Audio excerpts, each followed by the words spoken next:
مومنو، اللہ کا حکم مانو اور پیغمبر کی فرما برداری کرو اور اپنے اعمال کو ضائع نہ کرو۔ جو لوگ کافر ہوئے اور دوسروں کو اللہ کے راستے سے روکتے رہے پھر کافر ہی مر گئے، اللہ ان کو ہرگز نہیں بخشے گا۔ تو مسلمانوں، تم ہمت نہ ہارو اور دشمنوں کو صلح کی طرف نہ بلاؤ، اور تم ہی غالب رہو گے، اور اللہ تمہارے ساتھ ہے، وہ ہرگز تمہارے اعمال کو کم اور ضائع نہیں کرے گا۔ دنیا کی زندگی تو محض کھیل اور تماشا ہے، اور اگر تم ایمان لاؤ گے اور پرہیزگاری کرو گے تو اللہ تم کو تمہارا اجر دے گا، اور تم سے تمہارے مال طلب نہیں کرے گا۔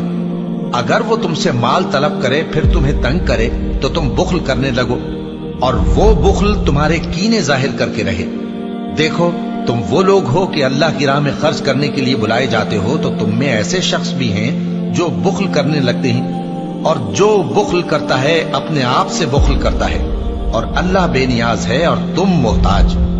اور اگر تم پھر جاؤ گے تو وہ تمہاری جگہ اور لوگوں کو لے آئے گا، پھر وہ تمہاری طرح کے نہیں ہوں گے۔